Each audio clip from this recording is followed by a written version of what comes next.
안녕하세요. 1월 11일 화요일입니다.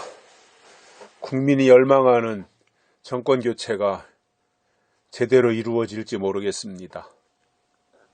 한때는 인기가 굉장히 높았던 윤석열 전 검찰총장이 이준석이나 김종인과의 갈등 이러한 것으로 인해서 지지율을 다 까먹었습니다.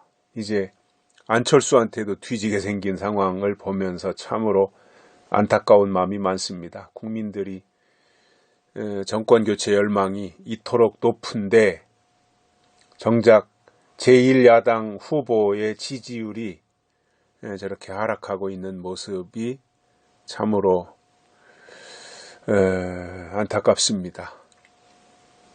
이런 이재명과 같은 허접한 그리고 이 썩은 내가 풀풀 나는 이러한 상대 후보와 만나서도 정권 교체를 못한다면 도대체 언제 할 수 있단 말입니까? 이제라도 국민의힘 후보, 국민의힘 국회의원, 국민의힘 당직자들 똘똘 뭉쳐서 정권 교체 이루어 주시기를 바랍니다. 왜냐하면 이게 정권 교체가 안 되면 대한민국의 안보가 굉장히 위험해집니다. 그리고 민주주의, 자유민주주의 이 체제가 굉장히 위태로워집니다. 위협을 받게 됩니다. 그리고 아직까지는 그래도 경제적으로 좀 여력이 있는데 앞으로 좌파 정부가 들어서서 또 다른 이 포퓰리즘으로 몰고 간다면 경제도 무너지게 될 겁니다. 모든 면에서 누수가 굉장히 클 겁니다.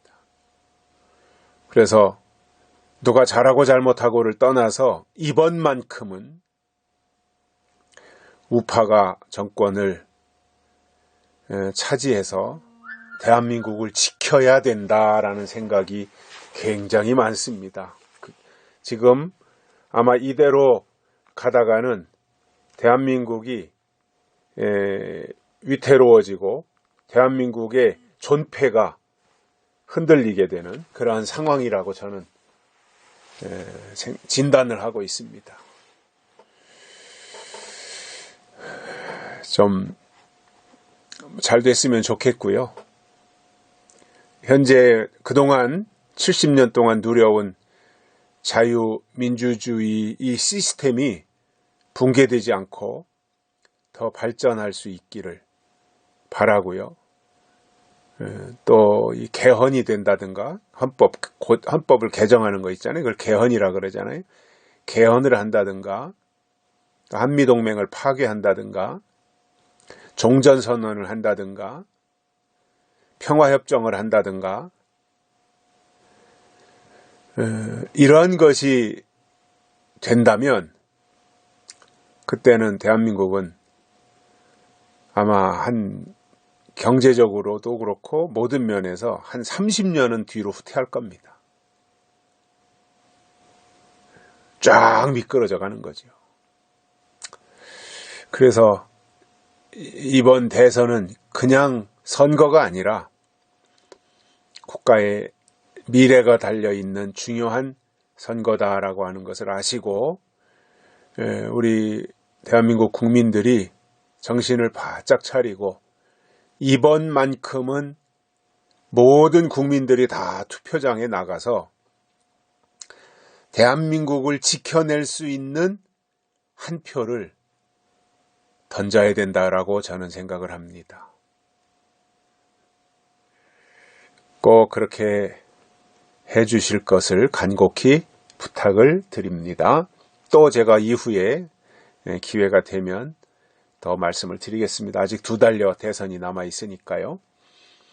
그리고 틈나는 대로 기도, 나라와 민족을 위해서, 그리고 올바른 정신을 가지고 있는 후보자가 대통령에 당선이 될 수 있도록, 그리고 국민들이 선택을 정확하게 분명하게 할 수 있도록 해달라고 하나님께 기도도 우리가 병행해야 되겠습니다. 오늘 말씀은 민수기 17장 4절에서 7절입니다. 그 지팡이를 회막 안에서 내가 너와 만나는 곳인 증거궤 앞에 두라. 내가 택한 자의 지팡이에는 싹이 나리니 이것으로 이스라엘 자손이 너희를 대하여 원망하는 말을 내 앞에서 그치게 하리라. 모세가 이스라엘 자손에게 고하매 그 족장들이 각기 종족대로 지팡이 하나씩 그에게 주었으니 그 지팡이 합이 12이라. 그 중에 아론의 지팡이가 있었더라. 모세가 그 지팡이들을 증거의 장막 안 여호와 앞에 두었더라. 아멘. 이제 하나님께서 세우실, 왜냐하면 계속해서 앞에서도 모세와 아론을 향해서 원망하고 또 거역하고 이 고라의 자손들 같은 경우도 그랬고요. 그로 인해서 얼마나 힘들었어요. 그러니까 하나님이 안 되겠다. 하나님이 누구와 함께 하는지를 백성들에게 분명하게 알려야 되겠다라고 결심을 하시고 모세를 통해서 말씀하신 것이 각 지파별로 지팡이를 하나씩 가져다가 거기에다가 다 이름을 쓴 것을 모세한테 주면 모세가 그 12개의 지팡이를 가지고 증거궤 앞에 갖다 놓겠다 이겁니다. 증거궤는 지성소지요. 하나님을 만나는. 그런데 12개를 갖다 놨는데 하나님이 택한 자의 지팡이에서는 싹이 나리라 이거예요. 이미 지팡이가 만들어졌다는 것은 나무를 잘라온 거잖아요.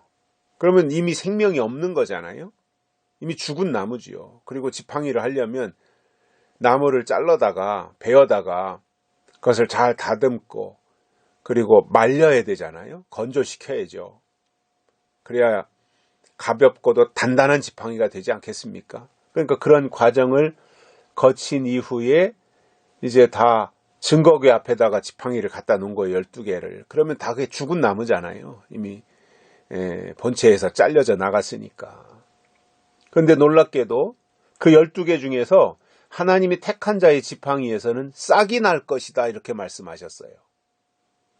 싹이 날 것이다. 그리고 이렇게 하시는 이유는 이것으로 이스라엘 자손이 너희를 대하여 원망하는 말을 내 앞에서 그치게 하리라. 이제 이 지팡이에서 싹이 난 사람, 그 이름이 써진 그 지팡이의 주인이 이제 민족을 이끌 하나님의 대제사장이 될 것이다 이거죠. 그래서 모세가 이제 그것을 백성들에게 다 알려줬고요.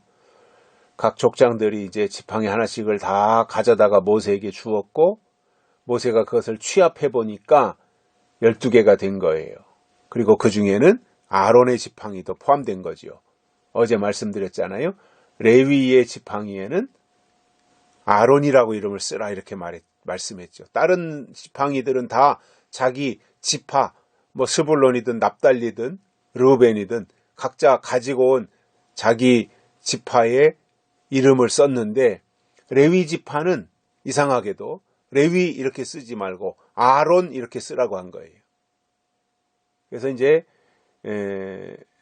그렇게 해서 갖다 모세의 앞에 내놨고요. 모세가 그 지팡이들을 증거궤 장막 안 여호와 앞에 두었다 이렇게 말씀하고 있습니다.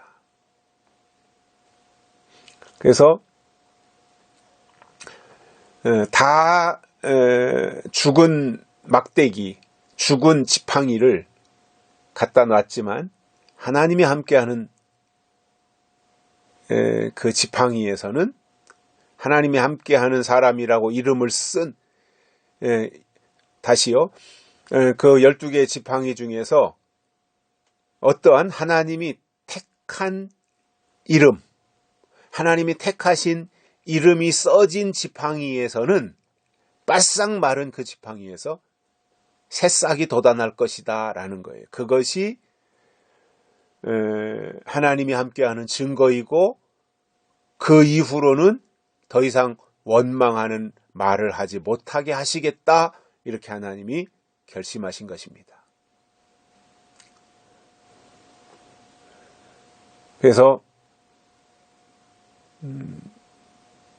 마른 막대기에서 싹이 난다고 하는 것은 불가능한 일이죠.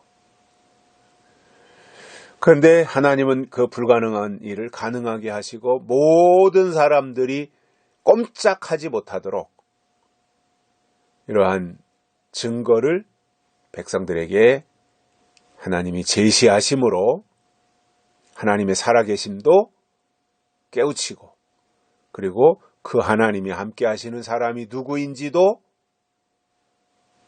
알도록 교육을 시킨 것입니다. 여기까지 하겠습니다. 감사합니다.